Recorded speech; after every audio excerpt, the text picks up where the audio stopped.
bem-vindos a mais um webinar organizado pelo VSM Investment Studio, hoje sobre o tema das finanças descentralizadas. Eu vou correr aqui os meus slides habituais para explicar quem somos, ou seja, quem é o grupo que está a organizar este webinar, e depois explicarei porque este tema. O VSM Investment Studio é um grupo de business angels que investem em startups e que promovem o investimento em startups numa fase de early stage, seed, portanto uma fase relativamente inicial dos projetos, tipicamente entre o ano 0 e o ano 3, e este grupo é constituído atualmente por 130 membros, dos quais 26 investidores, temos 8 mentores, temos 3 aceleradoras de startups neste ecossistema, neste momento 40 startups vivas, portanto o conjunto da carteira de investimento é de cerca de 7,5 milhões de euros em 40 startups diferentes. Eu já vou explicar como é que este investimento está feito, que é através de 4 entidades veículos especializadas. É um grupo fechado, é um grupo de convite, que não tem qualquer compromisso nem de investimento, nem de qualquer outro tipo, a não ser o interesse pelo tema do empreendedorismo e das startups. Portanto, o objetivo é criar relações económicas positivas entre os membros e, preferencialmente, bons investimentos para quem investe no mundo das startups. Este grupo é gerido por mim desde Lisboa e pelo Jorge desde Madrid. O Jorge hoje, por acaso, está em Estocolmo, mas está aqui a assistir. Somos ambos Business Angels certificados pelo IAPMEI e fazemos-lo com muito gosto e já fazemos há muitos anos esta atividade de financiamento de startups e é algo que nós fazemos já com relativa naturalidade e que gostamos muito. Temos connosco uma equipa operacional de 3 pessoas que nos suportam na organização dos eventos, na comunicação com os membros, nas newsletters e na partilha de informação, a Sofia, o Miguel e a Rita. Temos um grupo mais alargado de mentores de startups para temas específicos, para temas verticais, digamos assim, de especialidade de cada uma das pessoas que está nesta fotografia. Temos 3 aceleradoras de startups temáticas, portanto, organizadas para temas separados e, portanto, muito especializadas e com acesso a muito deal flow especializado nas suas áreas de atuação, neste caso o impacto, transformação digital e a área de alimentação biológica. Este grupo tem no topo, digamos assim, 4 entidades especializadas de investimento que investem em áreas específicas, portanto, como está aqui demonstrado, uma VSM Capital, que está neste momento a apoiar 12 startups na área do impacto e sustentabilidade. Depois temos a Energy Planet, focada só no setor da energia, mas é um setor que tem muito potencial e muito que fazer. Depois temos 2 veículos ainda mais pequenos, criados mais recentemente, na área, um da transformação digital e um na área da agrofood. Portanto, estes 2 em cima são veículos com maior dimensão e com contratos com entidades públicas que suportam uma parte do investimento, em formato com investimento, e estas 2 de baixo não. Temos ainda 2 outras entidades generalistas de investimento. Portanto, estas não estão organizadas por temas, estão abertas a qualquer startup, desde que tenham um caráter inovador, por isso nós pusemos ali Innovation, a Recreio e a Pausa, e também estão abertas e também estão à procura de investimento. São detidas, portanto, estas entidades todas são detidas por Business Angels que pertencem aqui ao nosso grupo e estão a receber quer propostas de investimento, pitch decks de startups que andam à procura de financiamento e de capital inteligente, e também estão à procura, qualquer uma delas está à procura de Business Angels que queiram investir e que se queiram juntar ao grupo. Este grupo de pessoas, portanto, quanto a nós, as principais vantagens de pertencer ao nosso grupo é que contém na sua gestão e no seu âmago Business Angels profissionais, portanto, pessoas que profissionalmente fazem o investimento em startups e muitas a full time. Tem um ecossistema à sua volta de aceleração das startups, portanto, não é um investimento, digamos, desgarrado, é um investimento enquadrado num ecossistema.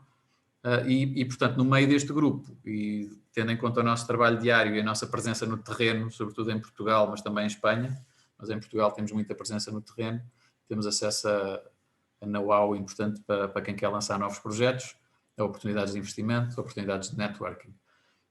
Não há qualquer compromisso, portanto a entrada é por convite, mas quem tiver a assistir, eu por acaso peço à Rita que partilhe depois o link para quem quiser inscrever-se, quem não fizer ainda parte do nosso grupo e tenha interesse ou curiosidade que se possa inscrever, mas não há qualquer compromisso e a saída é livre a qualquer momento e, portanto, o único compromisso é o interesse, portanto, nestas temáticas do empreendedorismo.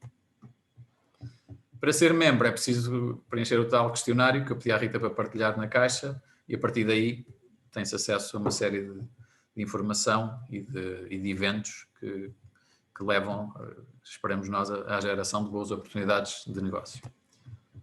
E pronto, este link, esta apresentação tem o link propriamente dito que permite fazer essa inscrição que eu mencionei. O tema de hoje é o tema das finanças descentralizadas. É um tema que nos interessa no sentido que temos alguns business angels, entre os quais o próprio orador de hoje, que é o Miguel Cavalheiro, que já pertence ao nosso grupo e, portanto, é uma área de especialidade dele. O próprio Jorge Dott, também gestor do VSM Investment Studio, também já há muitos anos que trabalha neste setor. O que é que nos interessa aqui? É ver oportunidades de investimento numa lógica de startup. Portanto, não é conhecer a tecnologia em si, é ver até que ponto é que pode haver oportunidades de novos negócios, novos modelos de negócio baseados nesta nova área de atividade e perceber um bocadinho como é que ela funciona. Portanto, é partilha de informação para depois poder tomar melhores decisões. Eu aqui no ecrã coloco uma das duas startups que nós, entretanto, começámos a financiar muito recentemente. Esta foi o investimento deste mês, de março.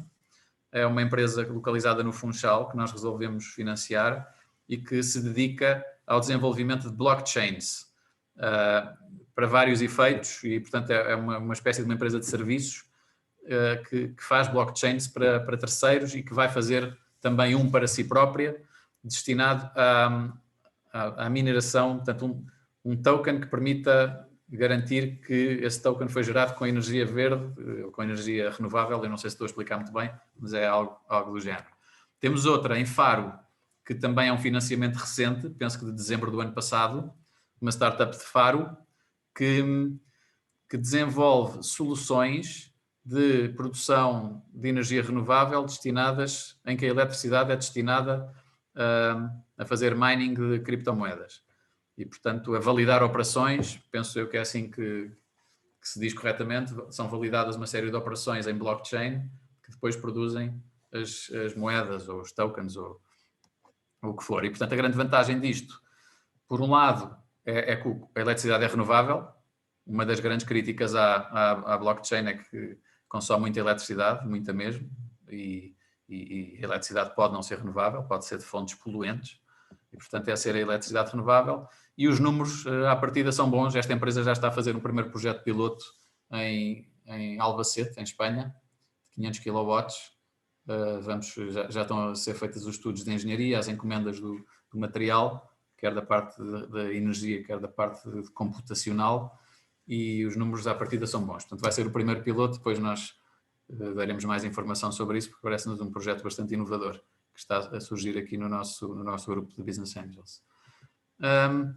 O Miguel, como eu disse, já é um dos membros do nosso clube, é nosso sócio nestas duas startups que eu acabei de apresentar, portanto é sócio, digamos, é o sócio tecnológico que traz know-how e é especialista no tema, já há muito tempo, tem empresas dele em Madrid e, portanto, nós convidámos o Miguel para nos dar aqui algumas explicações e, se calhar, o primeiro desafio que eu deixava era explicar o que é um token, não é? Porque nós falamos muito de tokenização, eu penso que isso está na apresentação, de uma forma muito clara percebemos o que é um token, porque as nossas startups, sobretudo esta segunda, quer emitir um token, a Carcadan quer emitir um token que vai dar aos seus proprietários direito ao resultado da produção das criptomoedas. Basicamente, um token nesta lógica é como se fosse um título financeiro, mas pronto, eu gostava de deixar este desafio para o Miguel nos explicar isso e outros temas. E, portanto, vou passar agora a palavra. Miguel. Muchas gracias, Miguel. ¿Estás por ahí? Muchas gracias, Tiago. Gracias por juntarte a nosotros. Bueno, solo te pido que hables despacio, porque vosotros los españoles si ponen toda las pilas, esto no, no se entiende nada. La gente portuguesa entende se hablas despacio. E quem quiser colocar perguntas, nós pedimos para usar o chatbox ou então no fim. Podemos ter uma altura para perguntas. E agora deixava a apresentação com o Miguel.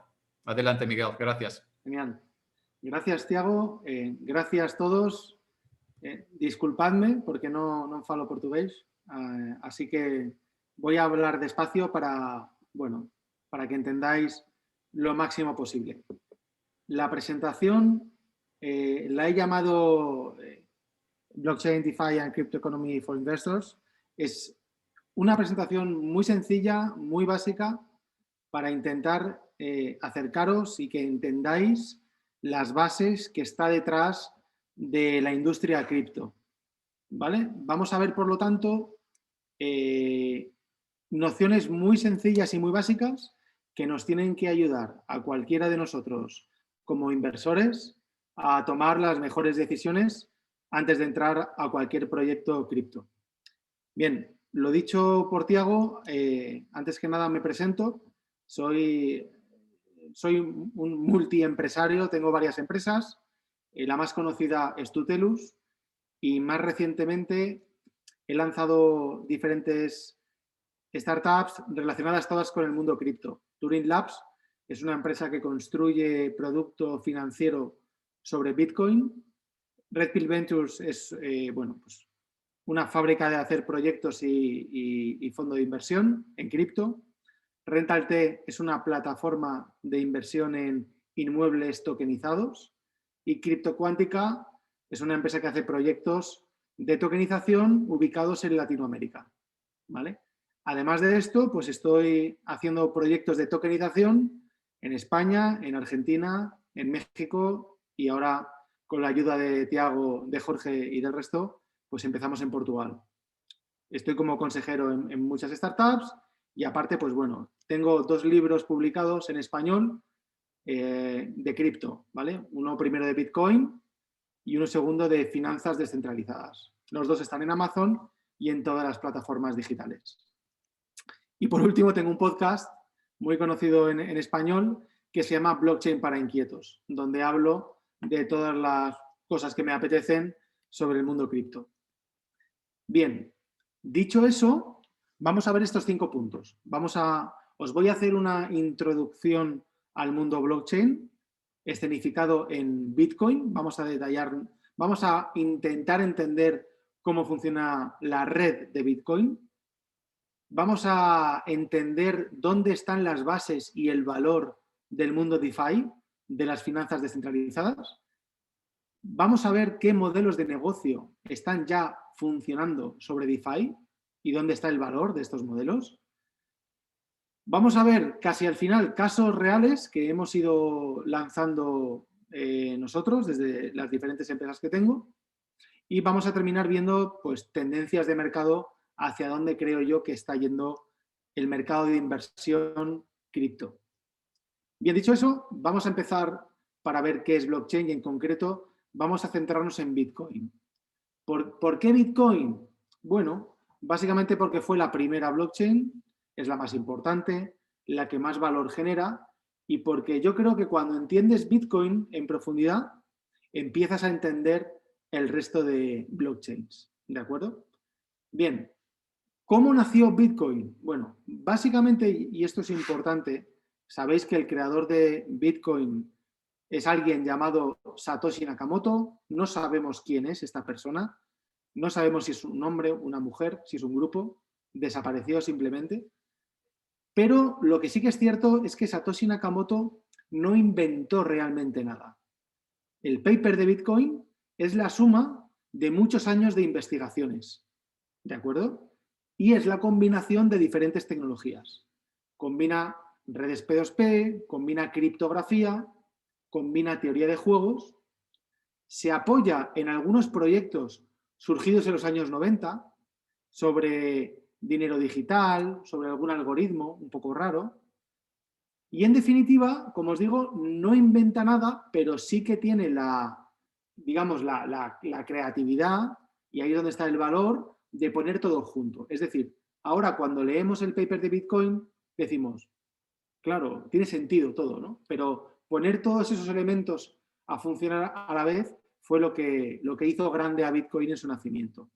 Básicamente, para entender cualquier blockchain, tenemos que entender que tenemos siempre tres tipos de usuarios, tres tipos de clanes, mejor dicho. Tenemos mineros, tenemos desarrolladores y tenemos usuarios.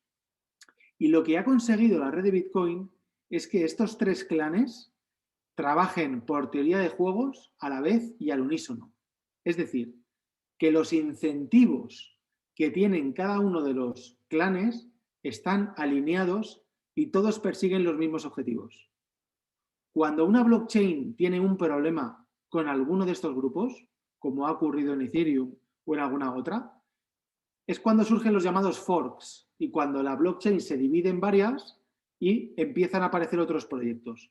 Pero Bitcoin siempre ha tenido muy claros los incentivos y los mineros han trabajado siempre beneficiando a los desarrolladores y los usuarios. Y los usuarios trabajan beneficiando a los mineros y desarrolladores. Y los desarrolladores trabajan beneficiando a mineros y a usuarios. Y los mineros a desarrolladores y usuarios. ¿De acuerdo? Entonces, todos trabajan para beneficiarse unos a otros. La red de Bitcoin empezó a funcionar en enero de 2009 y empezó en aquella época, si recordáis, estábamos en la crisis bancaria de Lehman Brothers, el mundo, bueno, estaba en plena crisis, ¿verdad? Y surge, como ya sabéis, Bitcoin surge como un instrumento de guerra contra el sistema, como una alternativa al dinero tal y como estaba concebido en aquella época. Cuando nace la red de Bitcoin, la red no vale nada. Y una de las cosas que me gustaría que tuvierais claro después de la sesión de hoy, para quien no lo tenga todavía, es que el valor de todo el proyecto de Bitcoin no está en la criptomoneda, sino en la red.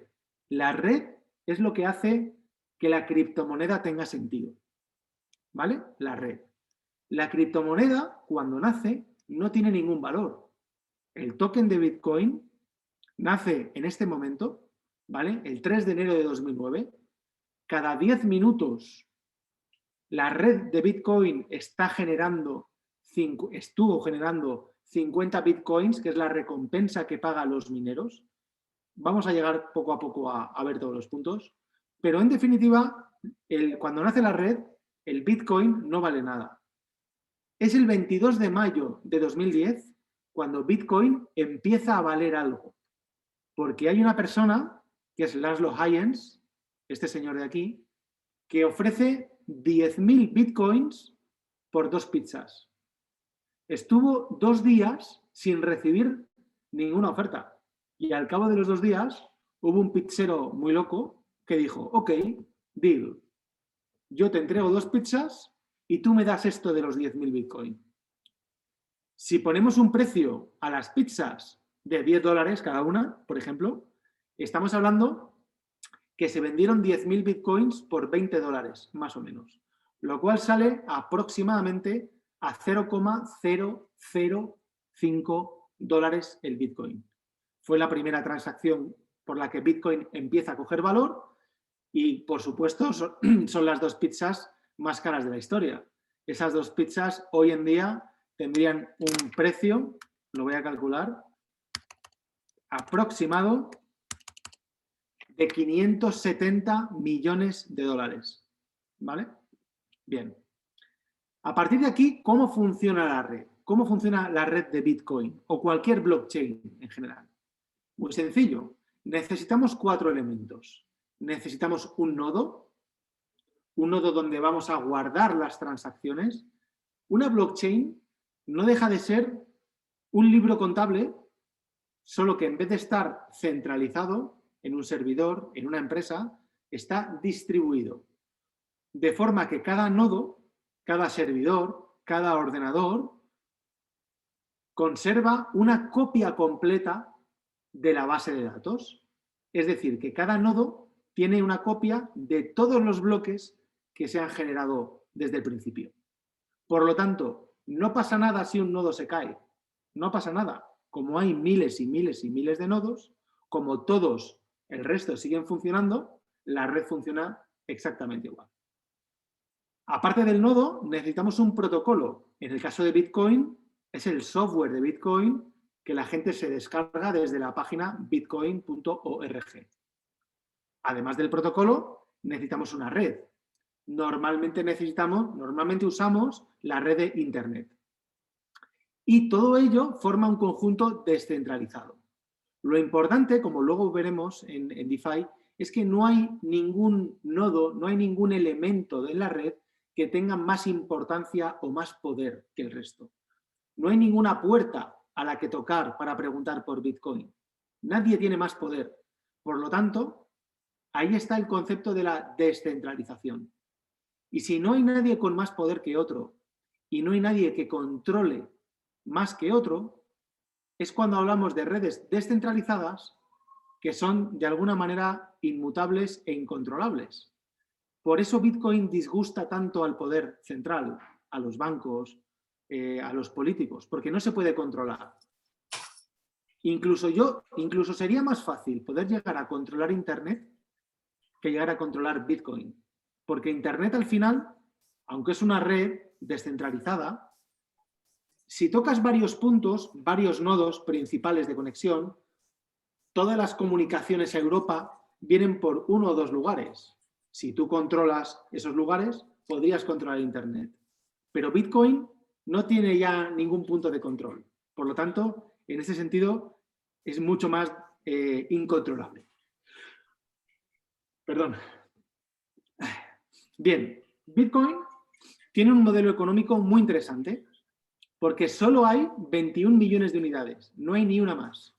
Ni una más, ni una menos. Entonces, de momento hay emitidos unos 18 o 19 millones. El último Bitcoin saldrá en el año 2140. Pero no es como el dinero que conocemos todos, donde cualquier banco central puede emitir dinero, introducir dinero en el mercado y generar inflación. En Bitcoin no se puede generar inflación. Por lo tanto, es ley económica básica de oferta-demanda. Si la oferta está controlada, si no se puede generar más oferta y cada vez hay más demanda, evidentemente los precios suben. Los bloques en la red de Bitcoin se minan cada 10 minutos. Esto hace que sea una red tremendamente segura. Es lenta, Bitcoin es una red lenta, pero es la red más segura del planeta. Es la red que tiene mayor capacidad de cómputo del planeta. No hay ninguna red de ningún banco, de ninguna institución científica, no hay ninguna red en el planeta Tierra que mantenga tanta capacidad de cómputo como la red de Bitcoin.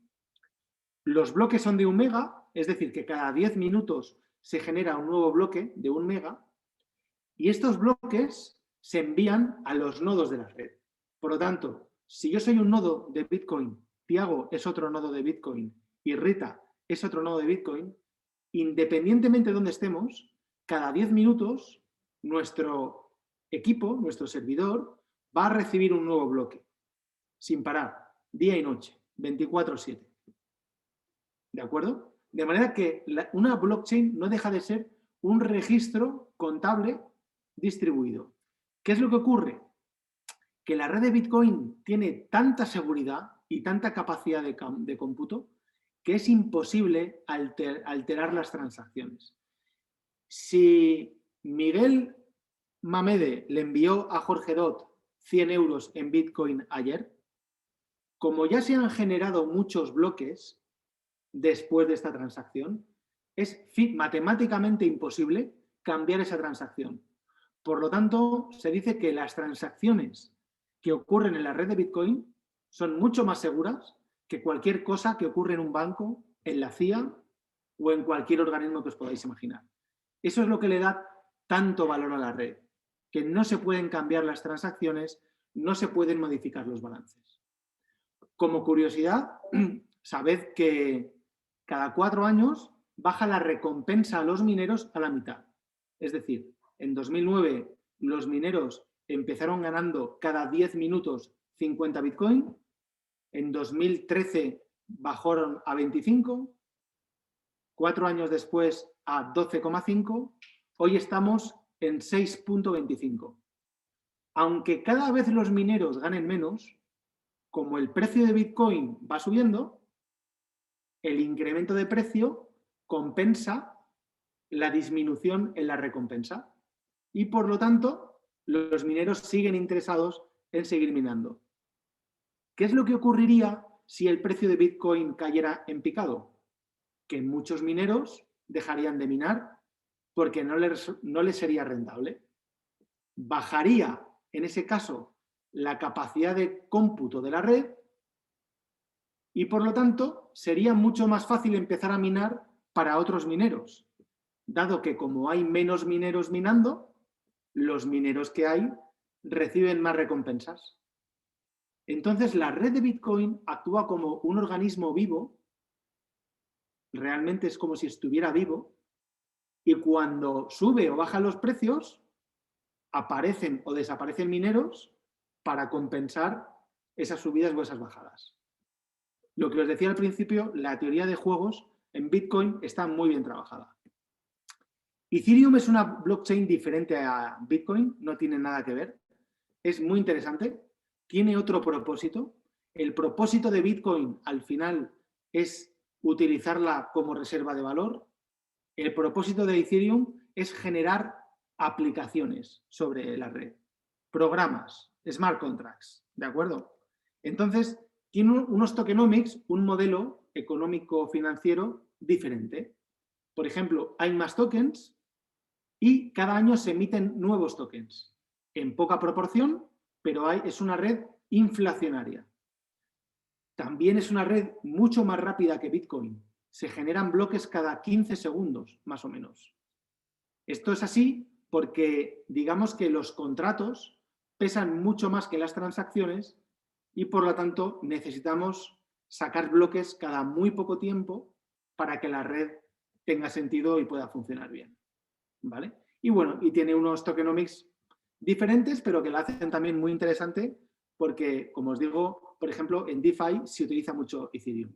Cuando queremos ejecutar aplicaciones y hacer movimientos sofisticados, digamos que Bitcoin se nos queda corto. Para eso utilizamos redes como Ethereum. Por lo tanto, en definitiva, una blockchain no deja de ser un conjunto de transacciones que se envían a bloques, que esos bloques están enlazados criptográficamente hablando y que una vez que un bloque ha sido minado, la información ya no se puede cambiar. Y todos los nodos de la red van a guardar siempre una copia de todas las transacciones.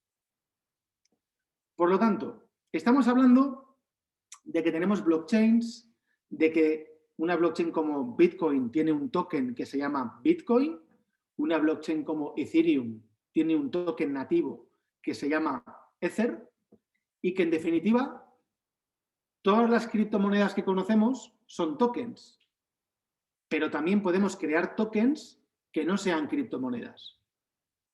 Entonces, ¿qué es un token? Bueno, es algo sencillo de entender en el fondo.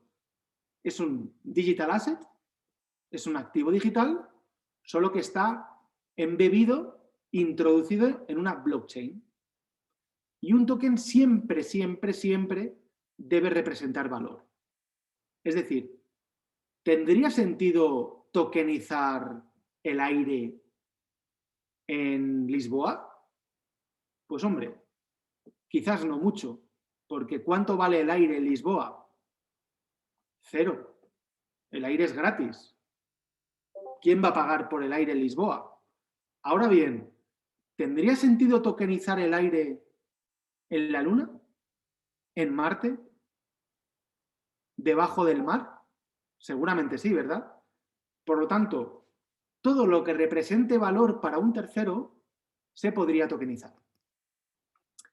¿Y por qué está tan de moda la tokenización? ¿Por qué está absorbiendo tanto capital, tanta inversión? ¿Qué es lo que está ocurriendo?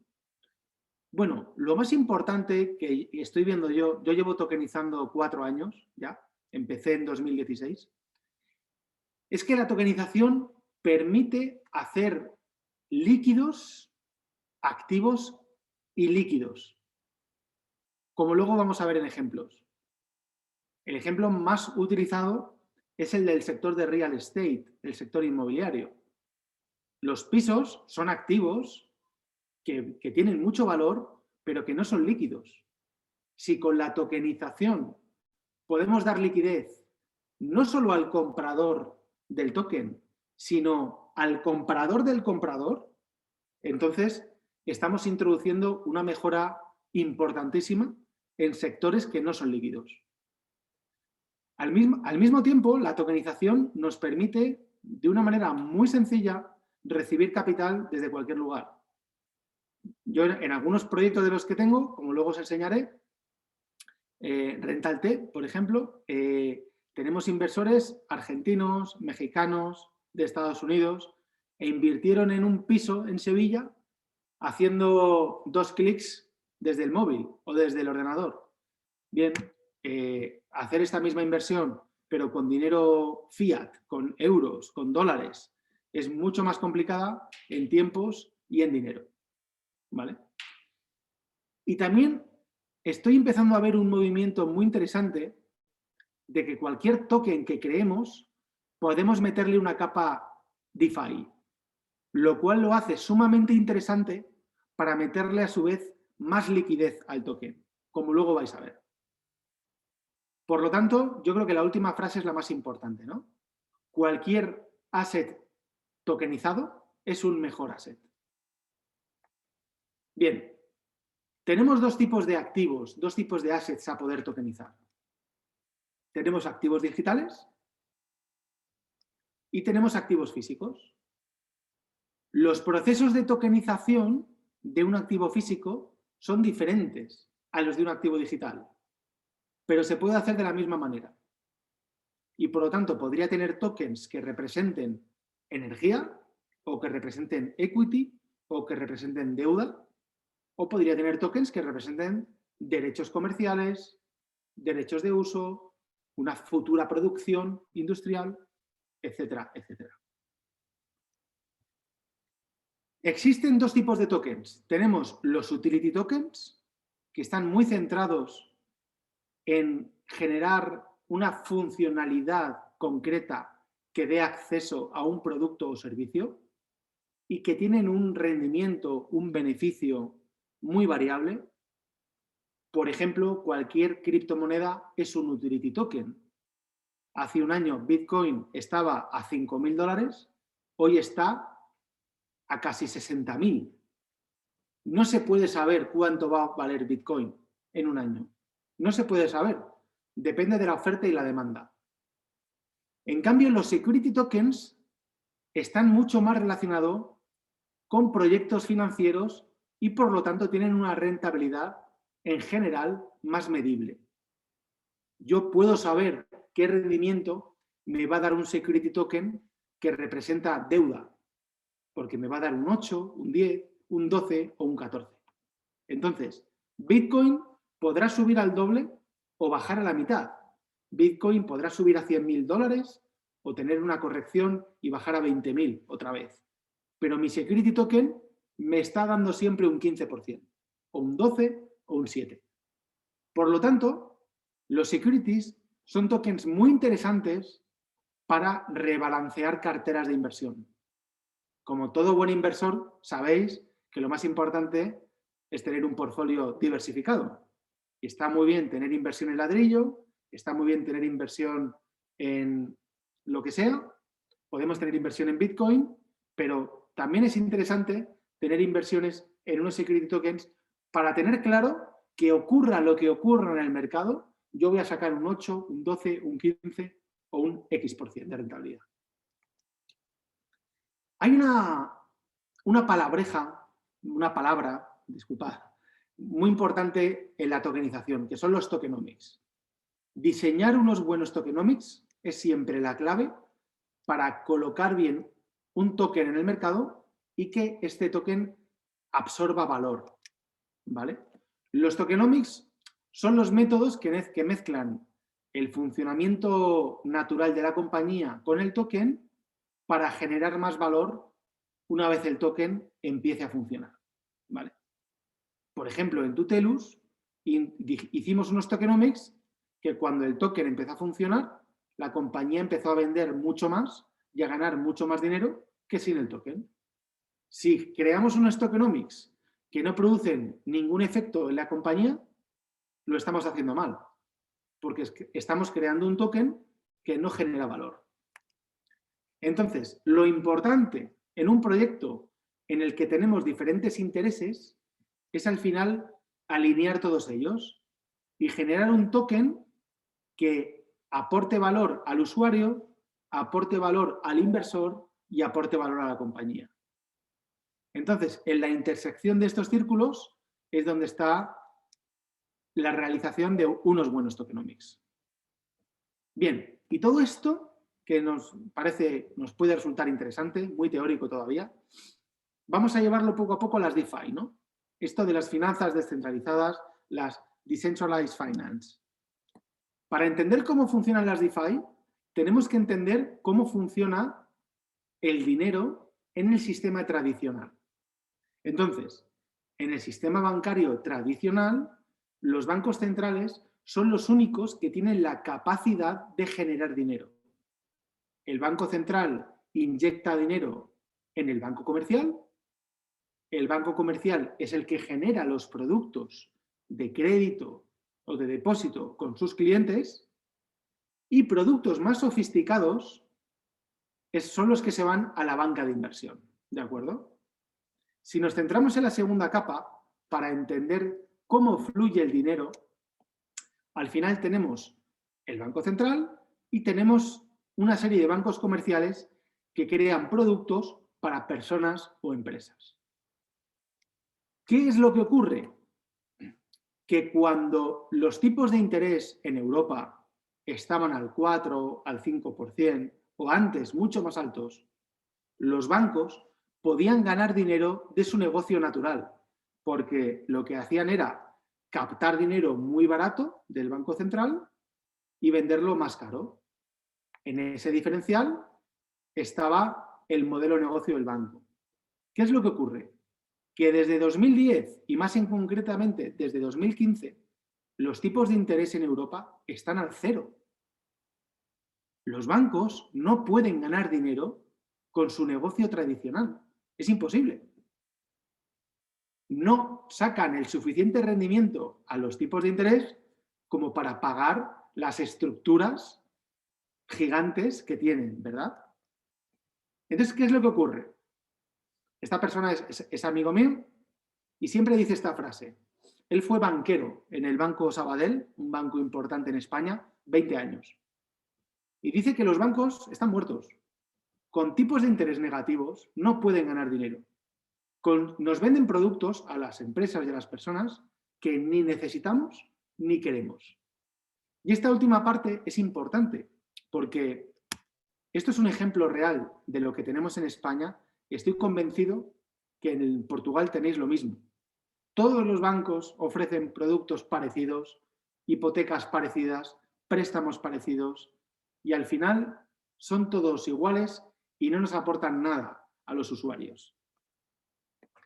Por lo tanto, con DeFi, con las finanzas descentralizadas, estamos pasando a un ecosistema donde la banca nos obliga a comprar unos productos, a un ecosistema donde nosotros, los usuarios, nos construimos nuestros propios productos financieros. Y esto es algo que nunca había existido hasta ahora, porque siempre hemos necesitado a un tercero de confianza, a un intermediario, que es el banco, para que nos hiciera llegar cualquier tipo de producto financiero. Esto con las DeFi ya no existe. Por lo tanto, si analizamos esta frase, un ecosistema donde nos construimos nuestros propios productos financieros, hablamos de un ecosistema porque funciona en diferentes capas, donde yo puedo elegir en qué capa quiero construir el producto, más básica para programadores, más de arriba para gente de negocio, donde podemos tener cualquier tipo de producto financiero, de lending, de borrowing, como vais a ver luego, cualquiera. Los que tenemos en el sistema financiero tradicional, los tenemos todos ya en DeFi. Y son nuestros, no son de otros. los construimos nosotros, los custodiamos nosotros y no dependen de otros. No es como los bancos que tenemos nuestro dinero en ellos. No, no. Aquí el dinero lo tenemos nosotros, lo controlamos nosotros. Esto es un ejemplo de las diferentes capas que puede haber en Ethereum. Lo bueno que tiene de la industria cripto es que, por ejemplo, el mundo DeFi ya no está solo en Ethereum. Han aparecido otras blockchains con las que ya se puede construir producto DeFi muy interesantes. Y básicamente, si queremos que esta industria DeFi funcione, necesitaríamos que dos capas, dos players, dos entidades diferentes realmente empezaran a funcionar, que es el mundo de las stablecoins y el mundo de los flujos de activos, los assets flows, ¿vale? ¿Por qué son necesarios? Bueno, el primero, en el mundo DeFi necesitamos stablecoins, porque no podemos crear productos financieros sujetos a la volatilidad de los tokens cripto. ¿Qué ocurriría si Tiago compra un préstamo de 1.000 euros y el préstamo estuviera referenciado a Ether? Y el Ether hoy sube un 20%, por ejemplo. Pues que Tiago mañana ya no debe $1.000, debería $1.200. Entonces, claro, no tiene sentido trabajar en el mundo DeFi sin stablecoins. Las stablecoins son tokens vinculados siempre al dólar. Por lo tanto, son estables. Su precio no cambia. Por lo tanto, si empezara a haber movimiento de stablecoins, podemos pensar que el mundo DeFi podría tener sentido. Y si empezamos a ver movimiento de tokens y generación de liquidez, es decir, que realmente está entrando liquidez al mundo DeFi, es decir, assets flow, realmente diríamos, ostras, este mundo, esta industria puede ser interesante. Pues os voy a demostrar con datos cómo está creciendo esta industria los últimos meses. Esta es la evolución de las stablecoins en el mundo cripto los últimos tiempos. Como veis, hablamos de que en enero de 2020, más o menos, febrero, marzo de 2020, estábamos en unos 6 billones de dólares, 6 billion dólares de mercado en stablecoins. Hoy en día, esto se me ha quedado corto, estamos en más de 40 billion. Un mercado que ha pasado de 6 a 40. Ha crecido en 12 meses un 800%. En 12 meses, 800%. Bien, ¿y qué ocurre con la liquidez? ¿Ha entrado liquidez realmente al mundo DeFi? ¿Es cierto? ¿Ha entrado? La liquidez se ha multiplicado o ha crecido un 40.000% estos últimos 12 meses. Con pequeños ajustes, como veis, aquí, aquí, aquí, ahora, da igual. Son ajustes, son correcciones, es normal. Hemos pasado de aproximadamente 200, 300 millones de dólares a más de 57.000 en 12 meses. Ahora decidme vosotros qué industria conocéis que crezca un 40.000% en 12 meses. Lo más fuerte no es esto, es que el ritmo de crecimiento sigue igual. Y dentro de un año estaremos hablando ya seguramente de que nos acercaremos al $1 trillón. Es normal. Son mercados nuevos que ofrecen unos rendimientos muchísimo más altos que el mundo tradicional y que en vez de tener que pagar dinero al banco por tener el dinero en nuestro banco, podemos sacar rendimientos tremendos en cualquier tipo de inversión cripto. ¿Por qué las DeFi están creciendo tanto? ¿Por qué es algo tan disruptivo? Bueno, por todo lo que hemos hablado antes, ¿verdad? No dependen de nadie, las aplicaciones funcionan sobre smart contracts que están deployados en blockchains que no controla nadie porque están descentralizadas, que no están en ningún país, que no están sujetas a ninguna regulación y que por lo tanto que no se pueden controlar. Esto puede parecer malo a veces, puede parecer bueno, pero creo que estamos en una industria muy interesante porque se puede hacer todo tipo de operaciones, por supuesto siempre en un marco legal, tributando lo correspondiente. Aquí el problema es siempre Hacienda, los impuestos. Entonces, si nosotros ganamos dinero a través de nuestras inversiones en cripto o en tokens y vamos tributando y declarando esos ingresos, esas plusvalías, no va a haber ningún problema nunca con Hacienda.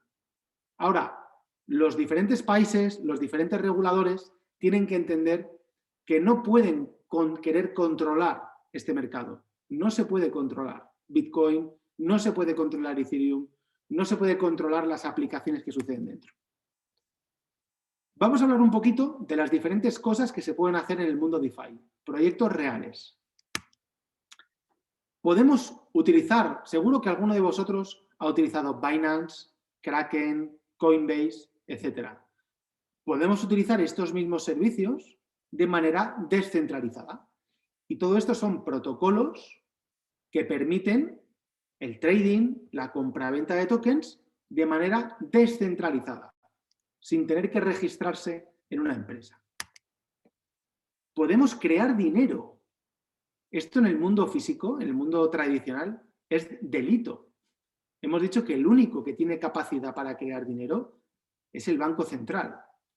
En el mundo cripto podemos crear dinero, podemos crear stablecoins a través de colaterales en diferentes blockchains, en Bitcoin, en Ethereum y en la Binance Smart Chain, por ejemplo. Podemos crear productos de lending y borrowing, podemos pedir prestado, podemos dejar nuestros criptos en un protocolo y ganar un APY anual muy interesante, 6, 8, 10, 15% en diferentes blockchains. Podemos introducir nuestro cripto en un fondo de inversión sin tener que estar registrados como fondos de inversión. De hecho, nosotros tenemos uno funcionando ya. Y esto es algo que no se puede controlar porque el dinero lo custodia el usuario y el dinero entra a un contrato que está en una blockchain que está descentralizado y que por lo tanto no hay ninguna empresa por detrás gestionando los fondos. Podemos apalancarnos en productos de riesgo, podemos crear y utilizar derivados en diferentes protocolos. Podemos tokenizar. Turing Pool es un producto de una de mis empresas, por eso lo pongo. Podemos tokenizar con otros protocolos, pero se puede tokenizar. Esto es algo apasionante. Hay oportunidades de arbitraje entre diferentes protocolos para comprar cualquier cripto más barata en un protocolo y venderla al instante más cara en otro protocolo. Y en definitiva, se pueden hacer muchísimas cosas en el mundo cripto, muchísimo más rentables que tener el dinero en el banco, ¿vale? O en un fondo de inversión tradicional. ¿Qué casos reales podemos ver hoy que estamos haciendo en cripto, en nuestro entorno?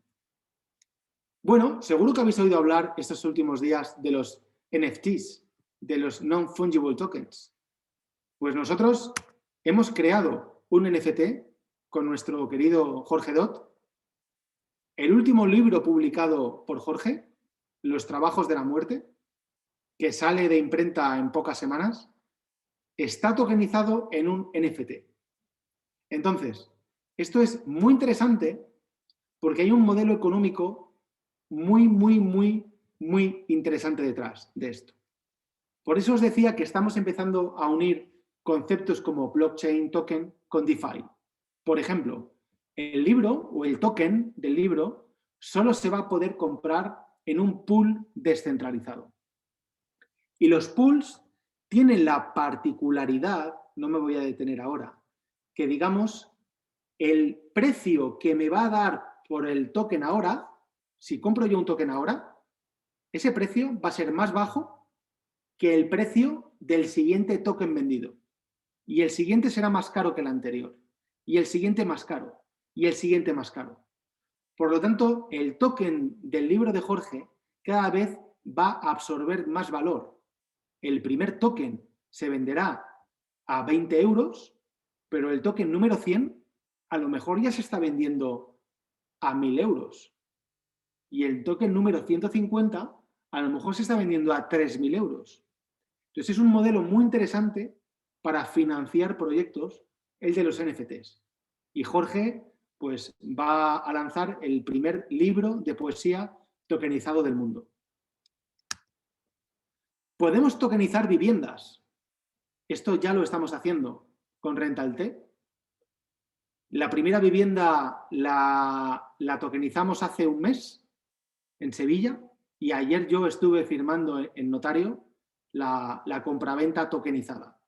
Vamos a empezar a ver muchos inmuebles tokenizados, muchísimos. Este inmueble está dando un rendimiento de casi el 30% a 2 años, casi. Un 14% anual a 2 años. Bueno, con un riesgo muy controlado, porque la posibilidad de que el mercado inmobiliario se vaya a pique es muy baja, y sobre todo un riesgo muy medible y un token, lo que os decía antes, que es líquido. Es decir, que si yo compro tokens del piso de Sevilla y dentro de un mes los tengo que vender, los puedo vender.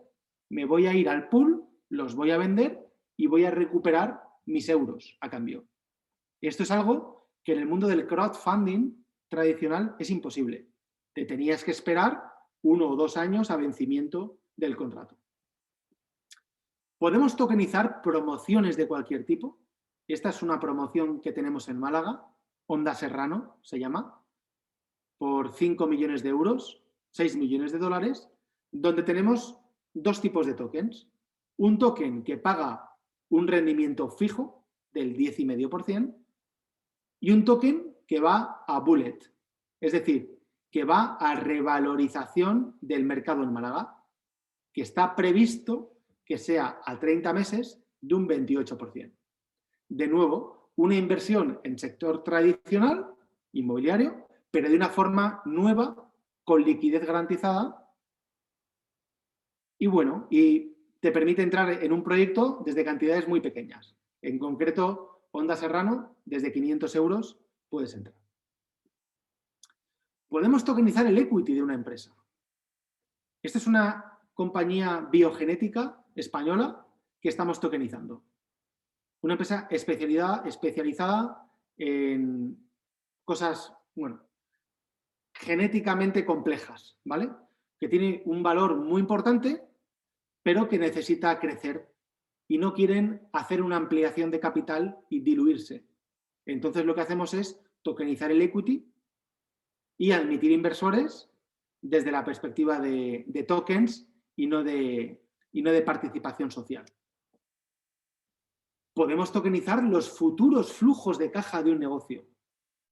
Y esto es un restaurante en Barcelona, muy top, que quiere crecer y que quiere abrir 25 nuevos restaurantes en un año. En vez de hacer una ampliación de capital, pues lo que hacemos es tokenizar los flujos de caja futuros y generar un token que en este caso es un token muy rentable, alrededor del 25-30% de rentabilidad anual, 25-30%, sobre un negocio muy conocido y que funciona y que es la gastronomía en una ciudad como Barcelona. Ahora con COVID, obviamente, está peor la cosa, pero vamos, cuando nos vacunen a todos, pues volverá a la normalidad. Y ya por concluir, por marcar alguna tendencia de mercado, yo estoy convencido de que vamos a poder tokenizar de todo siempre y cuando sea un buen negocio. Es decir, no podemos intentar tokenizar malos negocios. Si tenemos un negocio que da un 2% de rentabilidad anual, un 3%, no lo podemos tokenizar. Solo se deben tokenizar negocios rentables o operaciones que tengan unas opciones de upside muy importantes. Una startup que valga poco hoy, pero que pueda valer mucho mañana. Pero siempre tenemos que pensar en que solo se va a tokenizar buenos negocios. Siempre desde la perspectiva de liquidez. Se tiene que plantear cualquier tokenización para que el token holder, quien compre tokens, pueda hacer líquida su inversión cuando quiera, sin depender de nosotros. Vamos a poder tokenizar, estamos tokenizando tanto utilities como securities. Las securities están reguladas en España por CNMV. Las utilities no necesitan de regulación. Siempre va a haber un ratio de rentabilidad-beneficio, ¿verdad? Los proyectos más rentables suelen ser los que más riesgo tienen, lógico. Y luego, pues bueno, lo que os digo, ¿no? En Europa, en cada país, la regulación funciona de una manera y hay lugares donde emitir un security token, como es España, pues es muy claro y lo llevamos haciendo años, y lugares donde todavía es todo más incipiente y están empezando. Creo que solo los proyectos con unos buenos tokenomics van a sobrevivir. Es decir, aunque podamos tokenizar todo, solo algunos proyectos tienen sentido en el largo plazo. A nosotros, aproximadamente el 95% de las peticiones que llegan para que tokenicemos, para tokenizar, las rechazamos. Son malos proyectos. Perdón, un momentito. Soy yo, tenía otra pestaña abierta. Solo pocos proyectos tiene sentido tokenizar, bien porque son rentables y bien porque tienen unos tokenomics bien construidos, ¿vale? Los proyectos con comunidad, con gente detrás, creo que es mucho más fácil construir unos buenos tokenomics alrededor. La tecnología que seleccionemos es importante, pero más importantes son los incentivos financieros que demos para la empresa o para el token holder, y que todo lo que podamos DeFi-tizar, mejor, como con el ejemplo que os he puesto de Jorge Dot, ¿no? Y del token del NFT. Así que, en definitiva, pues poco más por mi parte. Creo que estamos en un mundo apasionante. Creo que dentro de unos años vamos a ver muy normal todas estas cosas de tokenización, y creo que todos los que estáis aquí sois muy afortunados porque sois de las primeras personas, inversores, business angels, que tenéis la opción de poder entrar a este mercado, que dentro de 10 años pues será muy normal, las rentabilidades serán mucho más normales, pero hoy en día pues podemos presumir de ser un mercado muy interesante, muy rentable, que está recibiendo inversión sin parar y que, bueno, donde se están desarrollando yo creo que los proyectos más interesantes del mundo ahora mismo a nivel internet. Así que poco más, muchas gracias y a vuestra disposición. Bueno, Miguel, muchas gracias por tu ponencia. Déjame, hay unas preguntas en el chat box, pero déjame primero preguntarte sobre el entorno legal en España de los security tokens. Muy bien. He terminado por no entender, por ejemplo, en el equity de la empresa que está tokenizando su equity. O sea, no amplía capital la compañía legalmente, sino amplía a través de tokens. Pero el equity sigue igual. ¿Cómo funciona? Los derechos políticos siguen igual. Lo que se hace es transmitir los derechos económicos a un token y ya ese token ponerlo en un pool, ¿vale? Esto lo estamos haciendo con Turing Labs, con el producto de Turing Pool, que Jorge, por cierto, es inversor. Y en unas 2-3 semanas, no creo que mucho más ya, lo vamos a lanzar y lo vamos a comunicar. Entonces, el primer caso de uso que tenemos para tokenizar equity es precisamente poder financiar un proyecto, captar inversión, sin la necesidad de hacer una ampliación de capital convencional, ¿vale? La regulación en España está muy clara a la hora de poder emitir un security token, y digamos que esto afecta cuando emitimos el token en venta en primario, por decirlo así, ¿vale? Una vez que el token esté ya emitido y se reparta, las ventas o la transmisión del token en mercado secundario no está regulada por CNMV. Nosotros nos llevamos muy bien con CNMV, estamos presentando proyectos continuamente y no hay ningún riesgo en ese sentido en emitir una operación en España. No hay ninguno. Hay que pasar unos trámites, tiene algo de inversión, pero vamos, se hace, se pasa y tenemos la seguridad jurídica que nos da el token en un país como España. Eso te iba a preguntar. Yo si me compro un token de esos en el mercado secundario, donde sea, soy propietario legal automáticamente de un porcentaje de una empresa ubicada en España. ¿Es eso? Bueno, no exactamente, porque como te he comentado, tú lo que estás comprando son los derechos económicos, Económicos, vale. no los políticos. Y los Pero políticos bueno, son de otra persona. eres propietario legal de los derechos económicos de esa empresa. Vale. Exacto. Y no es posible hacerlo todavía con los derechos políticos, ¿verdad? Con los derechos políticos no. Pero en Suiza sí, ¿o no? El tema aquí, Tiago, es buscar siempre un poco el objetivo final. Es decir, ¿por qué hacemos una tokenización del equity? Porque la empresa quiere captar fondos. Lo que no quiere la empresa o lo que no busca la empresa es diluirse, sobre todo a nivel de derechos políticos. Por eso lo hacemos así. Vale. En Suiza lo podríamos hacer tokenizando los derechos políticos, pero Vale, entonces, vale. ¿qué ventaja tiene respecto a hacer una ampliación de capital? Te vas a diluir igual. Claro. Vale. Déjame entonces hacerte las preguntas que están aquí en la caja. La primera es, ¿cuál es el consumo energético de la replicación de cada bloque? Bueno, aquí se habla mucho y los medios y el poder en general siempre han estado, obviamente, contra Bitcoin, ¿verdad? Y los primeros años se atacaba Bitcoin porque se decía que se usaba para financiar terrorismo, comprar armas, drogas, etc. Cuando ese pitch ya no cuajó, se ha utilizado el tema de la energía para atacar a Bitcoin. Bitcoin consume mucha energía, contamina mucho, etc. ¿Qué es lo que ocurre? Que si Bitcoin lo estamos planteando como una alternativa al sistema financiero mundial, controlado por bancos y políticos, lo que tendríamos que hacer es comparar el consumo energético de Bitcoin con el consumo energético del sistema financiero mundial. Y entonces, haciendo esta comparación, que vosotros sabéis mucho más de energía que yo, la red de Bitcoin consume muchísima menos energía que el sistema financiero mundial. Entonces, ese pitch de que Bitcoin consume mucha energía, yo no lo compro.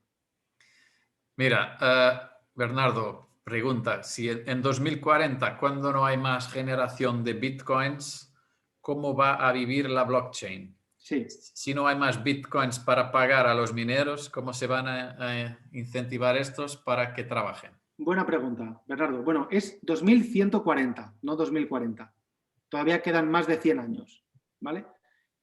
Digamos que los mineros ganan dinero de dos formas. Uno, por la minería y dos, por las comisiones que pagamos los usuarios para que nuestra transacción se ejecute. Entonces, los mineros seguirán ganando dinero de las fees, de las comisiones de las transacciones. Vale. ¿Cómo ves el riesgo de alguien tomar el 51% del mining capacity para atacar un blockchain? El interés económico puede no existir en eso. El token se va a cero por la falta de seguridad, consistencia. Entiendo.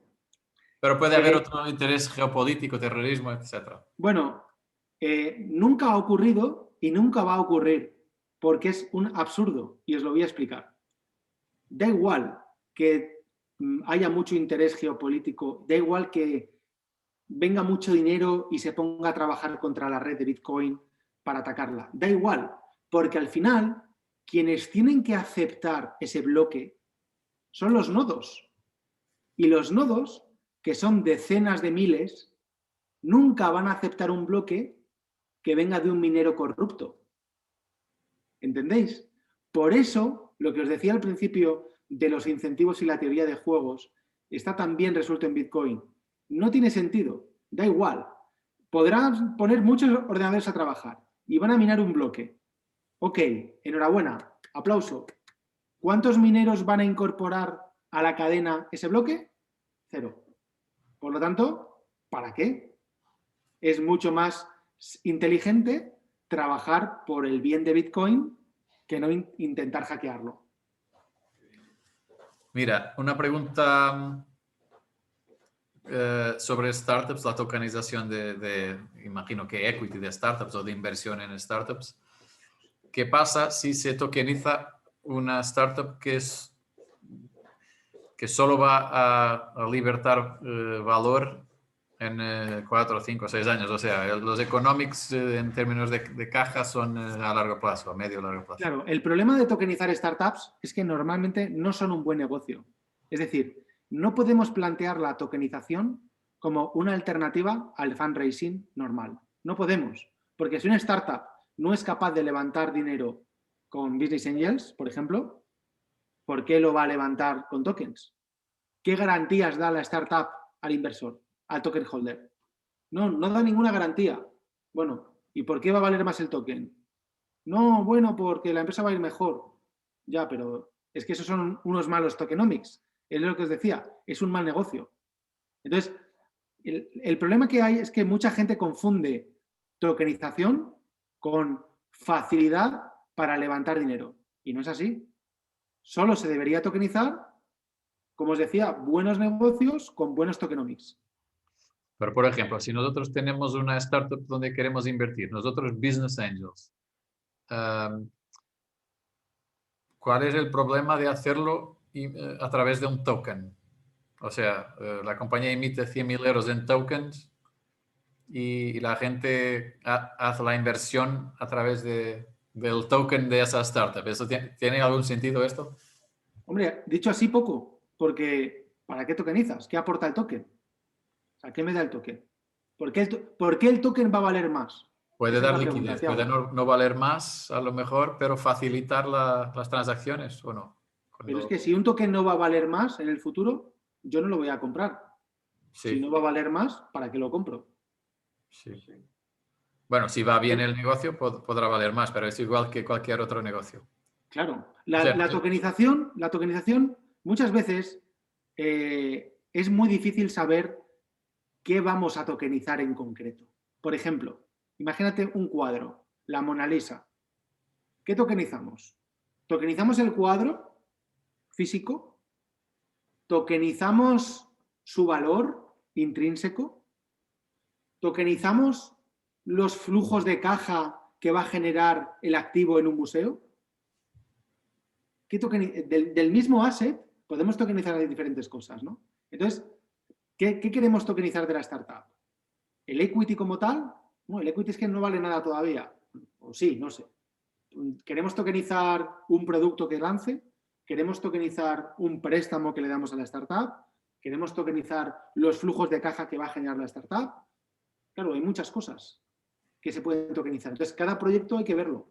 Pero lo que quiero dejar muy claro, porque suele haber mucha confusión, es que la tokenización no es la solución a todos los problemas y que solo los buenos negocios con unos buenos tokenomics merece la pena ser tokenizados. vale.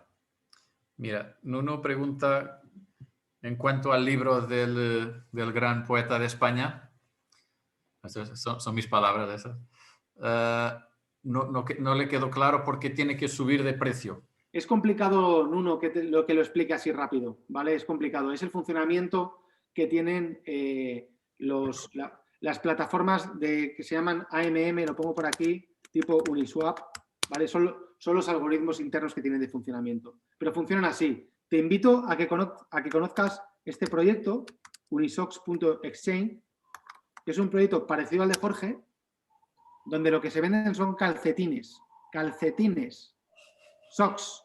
Bueno, pues si lo veis ahora, los calcetines se están vendiendo ahora por cerca de $90.000. $90.000 los calcetines.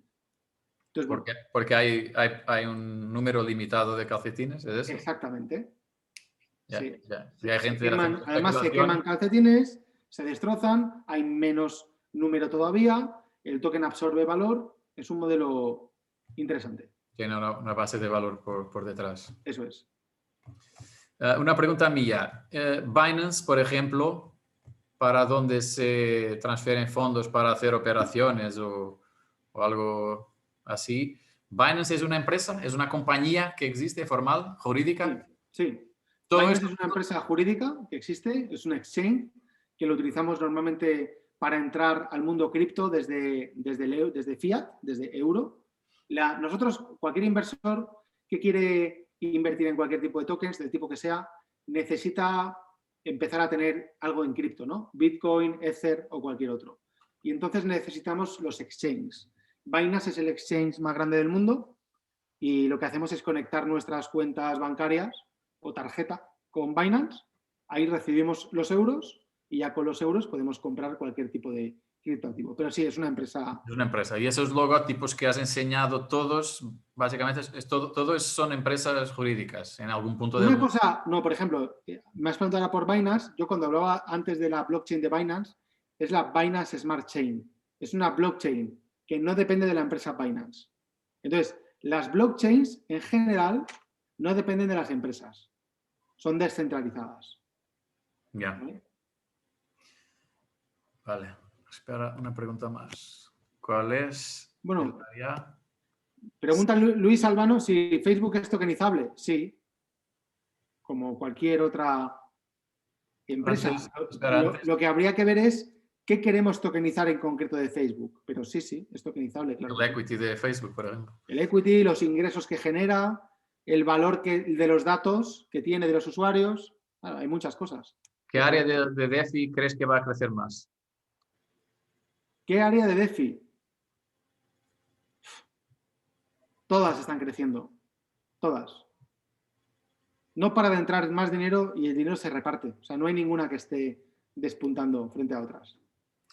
A este de Bernardo, estás viendo también las preguntas. ¿Miras Sí. a tokenización como securitización digital en blockchain? Sí, es algo parecido. Los abogados en España al menos utilizan el concepto de titulación. No sé si es parecido en Portugal. Sí, titularización. Sí, es algo parecido, solo que en una blockchain, efectivamente.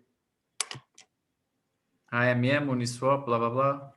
¿Qué pasa a los valores en euros que se cambian por token? ¿Se van en una cuenta en un banco? ¿Quién controla esos valores si no están regulados como en los fondos? Claro, es lo que comentaba ahora de Binance. Nosotros enviamos nuestros euros a un exchange y en el exchange tenemos un IBAN nuestro que todavía tenemos el dinero en euro. Entonces, cuando queremos pasar ahí a Bitcoin, a Ether o a cualquier otra cosa, lo que hacemos es hacerlo desde dentro del exchange, ¿vale? Y ya cuando quiera vender mis posiciones, venderé otra vez, pasaré a euros en el IBAN que tenga yo en el exchange y de ahí a mi cuenta bancaria. Y tributaré en consecuencia. Vale. Mira, Miguel, creo que no hay más preguntas. Así que me queda agradecerte por tu tiempo y en nuestro caso nos vemos mañana para firmas. Genial. Y muchas gracias. Pues un placer y encantado y espero conoceros a muchos próximamente. Perfeito. E relativamente aos outros, muito obrigado por terem assistido e esperamos ver-nos numa próxima oportunidade e até uma próxima. Obrigado. Obrigada. Gracias. Gracias, obrigado.